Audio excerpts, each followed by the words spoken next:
हाँ हेलो, मैं त्रिपाठी सर आप लोगों को क्लास 10th में न्यूट्रिशन इन प्लांट्स, पौधों में न्यूट्रिशन कैसे होता है। आप लोगों ने एनिमल्स में तो देखा होगा, एनिमल्स में न्यूट्रिशन का क्या प्रोसेस है, कैसे स्पेशल आइटम पाए जाते हैं। लेकिन जहाँ तक प्लांट्स की बात है, प्लांट्स में ऐसा कोई स्पेशल आयरन नहीं पाया जाता है। प्लांट्स का न्यूट्रिशन एनिमल न्यूट्रिशन से काफ़ी डिफरेंट है। मैं जब प्लांट्स की बात कर रहा हूँ उसका मतलब ग्रीन प्लांट्स।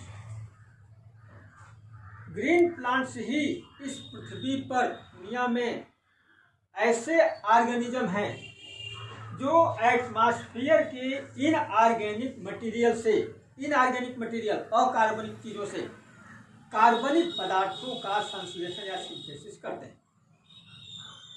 अब ग्रीन प्लांट्स का मतलब कि ऐसे पौधे हैं जिनकी पत्तियां हरी हों, जिनमें क्लोरोफिल पाया जाए। तो मैं जब इनऑर्गेनिक कंपाउंड्स की बात कर रहा हूं तो सबसे पहले एटमॉस्फेयर में कार्बन डाइऑक्साइड CO2 और वाटर H2O, ये दोनों ही इनऑर्गेनिक कंपाउंड्स हैं। ग्रीन प्लांट्स क्या करते हैं, in the presence of sunlight की प्रेजेंस में, और ग्रीन प्लांट्स का रहा उसका मतलब कि क्लोरोफिल।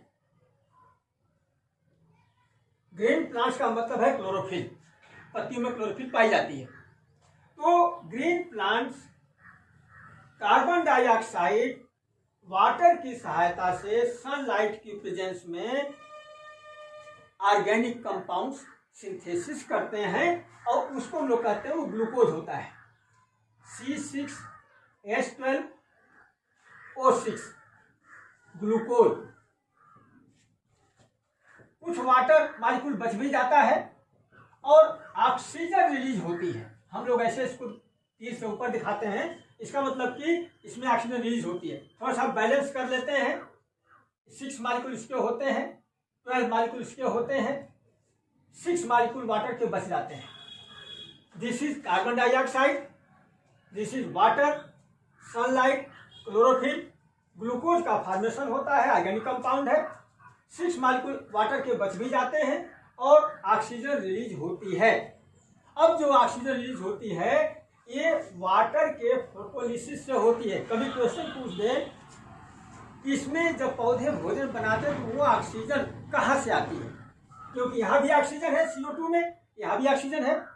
ये आपको ध्यान रखना पड़ेगा कि इस फंक्शन में, इस प्रोसेस में जो ऑक्सीजन रिलीज होती है वो वाटर मॉलिक्यूल से होती है।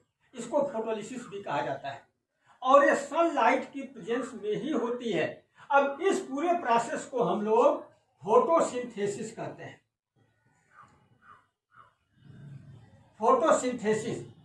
फोटोसिंथेसिस का मतलब ही है सनलाइट की हेल्प से इनऑर्गेनिक कंपाउंड की सिंथेसिस होनी और ग्लूकोज का फॉर्मेशन।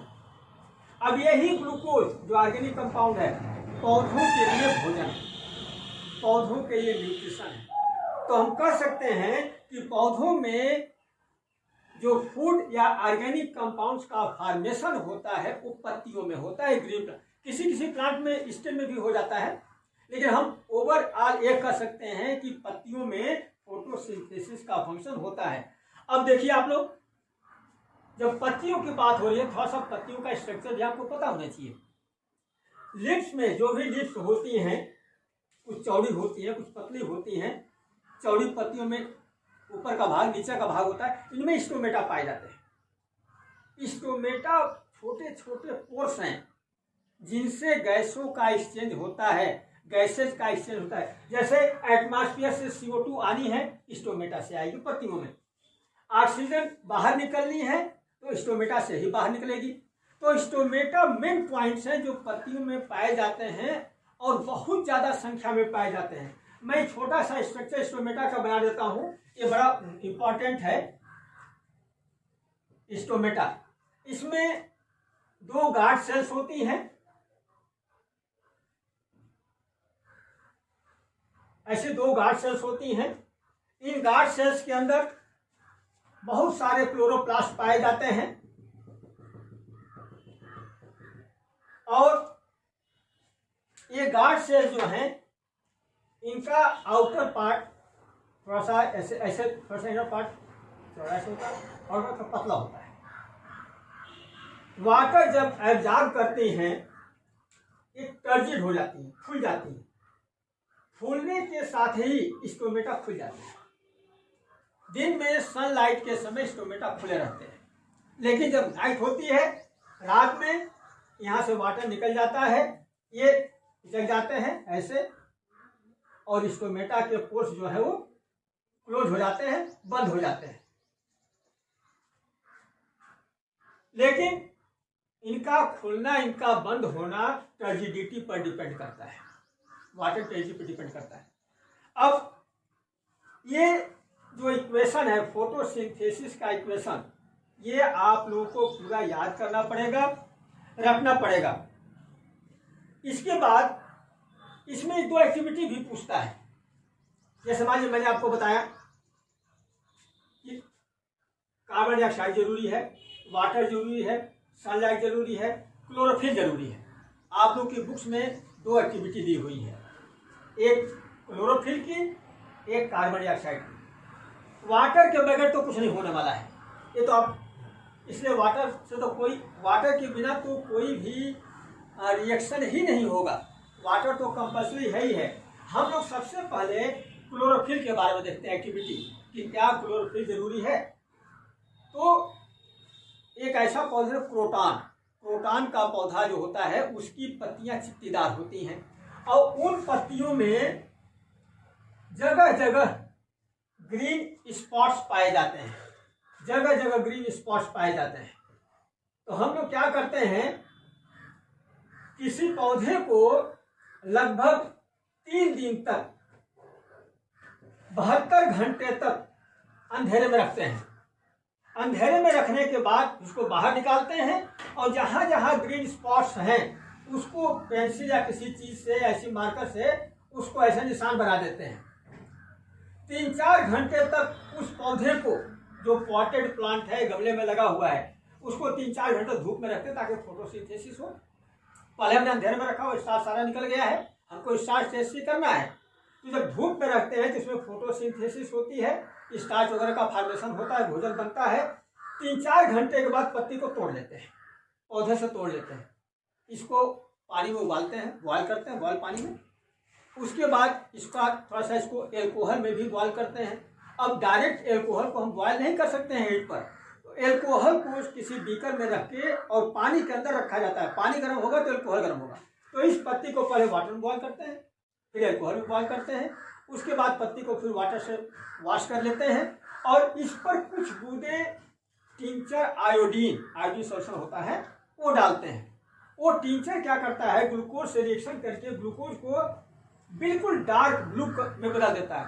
अब जहां जहां क्लोरोफिल है वहीं तो स्टार्च का फॉर्मेशन हुआ है, तो वो जो आयोडीन सॉल्यूशन है, वो आयोडीन सॉल्यूशन उस स्टार्च को, जो स्टार्च है उसको डार्क ब्लू, वो जो कलर है डार्क ब्लू, इसमें कन्वर्ट हो जाता है। इसका मतलब है कि जहां जहां हमने निशान लगाया था वो ग्रीन जगह थी, ग्रीन जगहों में, ग्रीन स्पॉट्स में क्लोरोफिल पाया जाता है और क्लोरोफिल जरूरी है। एक तो ये एक्टिविटी हो गई।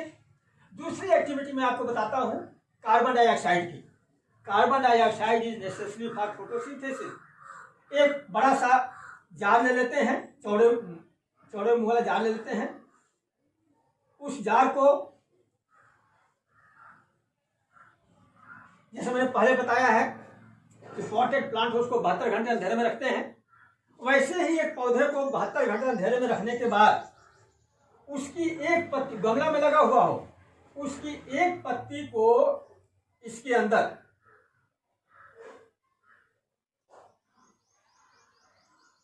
जार के अंदर, कार का ढक्कन होता है, आधा आधा कटा होता है, बीच में पत्ती फंसा के ऐसे लगा दिया जाता है। पत्ती का कुछ हिस्सा बाहर रहेगा, कुछ हिस्सा ढक्कन के अंदर रहेगा, मान लो ऐसे है, और कुछ हिस्सा नीचे रहेगा। नीचे क्या करते हैं जार में, एक छोटी सी बाउल या कटोरी में KOH पोटेशियम हाइड्रोक्साइड के कुछ सॉलिड पार्टिकल या लिक्विड कुछ भी रख देते हैं। यहाँ KOH potassium hydroxide carbon dioxide को एब्जॉर्ब कर लेता है। ये पहली चीज है। अब जो हमने यहाँ पत्ती रख दी, इस पूरे सेट को धूप में रख दिया पौधे गमला के सहित। जब वहाँ फोटोसिंथेसिस होगी 3-4 घंटे के बाद पत्ती को तोड़ लेते हैं। अब देखिए ऊपर वाली जगह में जो ढक्कन से ऊपर है उसको CO2 मिल रही है, H2 मिल रहा है, लाइट मिल रही है।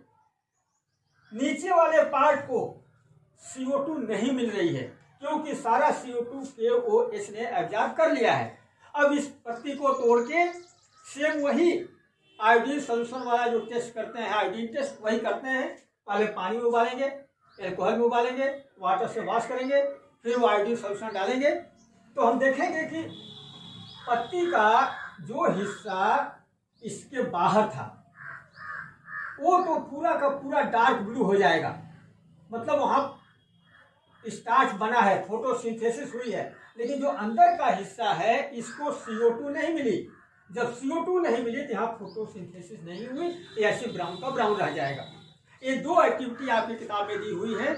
इसके बाद कुछ क्वेश्चन हैं जो आपकी किताब में दिया हुआ है। मैं एक एक क्वेश्चन पढ़ के बता देता हूं। अच्छा, थोड़ा सा ये चीज और रह गई है, मैं थोड़ा सा इसको क्लियर कर दूं। ये पौधे ग्रीन प्लांट्स अपना भोजन अपने आप बनाते हैं, किसी से लेते नहीं है, अपना भोजन अपने आप बनाते हैं इन ऑर्गेनिक चीजों के साथ। तो इनको ऑटोट्रॉप्स भी कहते हैं। ऑटोट्रॉप्स, ग्रीन प्लांट्स को ऑटोट्रॉप्स AUTOTROPHS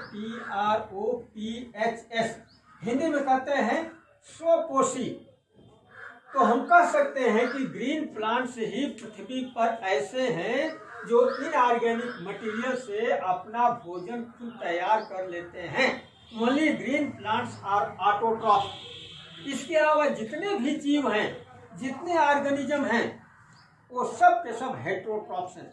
कुछ बैक्टीरिया भी आते हैं, ब्लू बैक्टीरिया वगैरह हैं जो कि ऑटोट्रॉप्स होती हैं, लेकिन यहाँ बात हो रही है ग्रीन प्लांट्स की। तो ग्रीन प्लांट्स ऑटोट्रॉप्स होते हैं, अपना भोजन खुद बना लेते हैं। बाकी हम सब लोग, चाहे हर्बीवोर्स हो, चाहे कार्निवोर्स हो, चाहे ह्यूमन बीइंग हो, हम सब लोग डायरेक्टली या इनडायरेक्टली ग्रीन प्लांट्स पर ही डिपेंड हैं। ये ऑटोट्रॉप्स है, हम लोग हेटेरोट्रॉप्स हैं। इसको ऑटोट्रॉपिक न्यूट्रिशन कहते हैं और एनिमल्स वाले को हेटेरोट्रॉपिक न्यूट्रिशन कहते हैं। अब देखिए 2-3 क्वेश्चन मैं पढ़ के बता देता हूँ।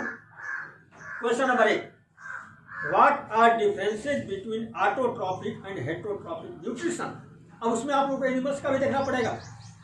What do plants gate each of the raw material for photosynthesis. Photosynthesis के लिए ये सारे रॉ मटेरियल पौधे कहाँ से लेते हैं।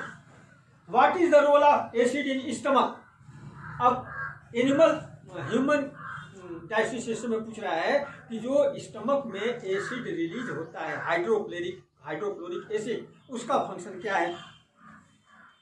What is the function of digestive enzymes. Digestive enzymes के फंक्शन क्या है। How is the small intestine digested design to absorb digested food. मैंने सारी चीज़ें आप लोगों को बताई हैं पहले वाले लेक्चर में, ह्यूमन डाइजेस्टिव सिस्टम में और यहाँ पर। ये सारे क्वेश्चन आप लोग अपने आप सॉल्व करना, जहाँ प्रॉब्लम हो आप पूछ सकते हैं दोबारा।